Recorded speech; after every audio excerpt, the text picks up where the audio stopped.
Meet King Donald Permp, a cat who looks less like a ruler and more like someone who just realized he has to pay for all the couches he's clawed. Why the long face? Because his royal floofness has a massive problem, a debt pile the size of a skyscraper. We're talking 37 trillion fish to be precise. That number's so big it makes your whiskers twitch. In boring human terms, that's the US national debt. So how does King Permp fund his kingdom?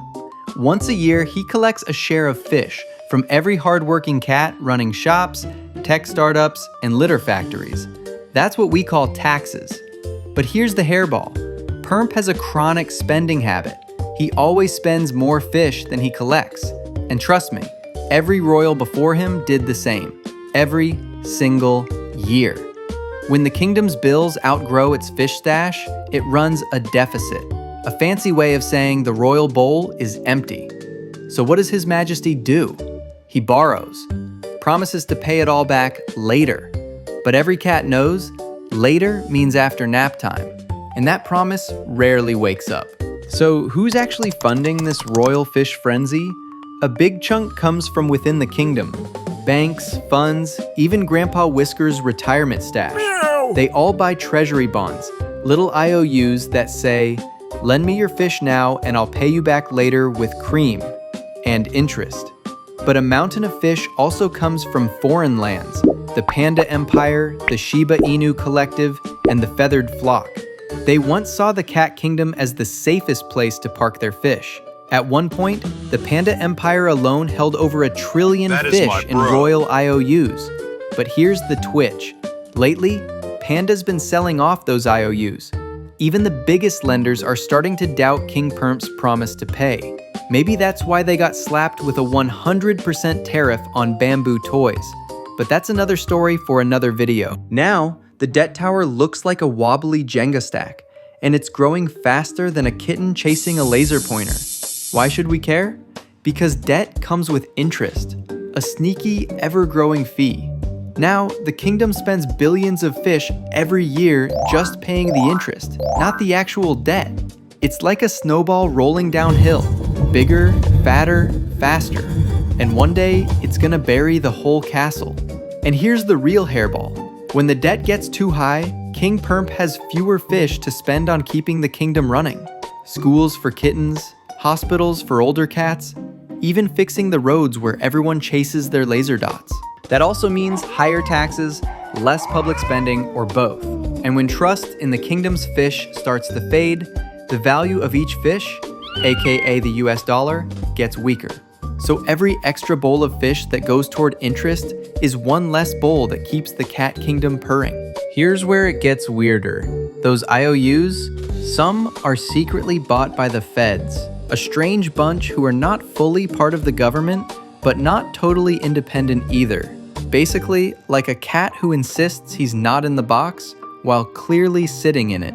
When the feds buy those IOUs, they digitally create new fish out of thin air. That makes it easier and cheaper for Permp to borrow even more. Some cats say this keeps the kingdom stable. Others hiss that it just feeds an endless spending spree. And that's just on the domestic level. But what happens if foreign lenders lose faith? They could stop lending. Or worse, demand all their fish back right now.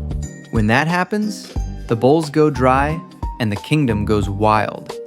That's when the cat kingdom risks turning into a chaotic feral dog territory. For everyday cats, it means less funding for schools, hospitals, and scratching posts.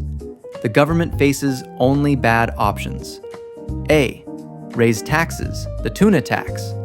B. Cut services, no more public yarn balls. C. Or both. And the worst part? When debt gets too big, your fish, your money, loses value. That's inflation, and it bites. Once lenders suspect Permp's playing hide and seek with his bills, they demand more fish as interest. To cover it, the kingdom may print even more fish, and suddenly, the pile of fish you earned buys only half a nap. Plus, your job is at risk too. High debt kills confidence, freezes investments, and makes the economy cough up a hairball. Translation: lower pay and weaker job security. So what's Permp's way out? He can't easily cut spending. Angry cats will stage a cat-pocalypse of protests outside the White House. He can't raise taxes, equally angry cats. He can try to grow the economy, but debt doesn't wait for business to boom. The harsh reality is, Perp deals with the crisis by mostly just borrowing more. This massive, terrifying problem is routinely swept under the rug like a hairball. The kingdom is living on borrowed time and borrowed tuna.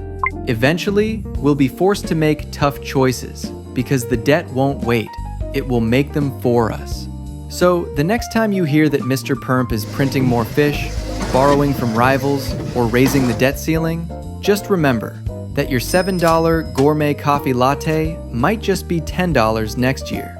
And now you know why. If any cats are still scratching their heads, remember, this is a simple, fluffy analogy for the US national debt crisis. This video isn't meant to be an attack. It's just a cautionary purr. Thanks for watching and subscribe for more.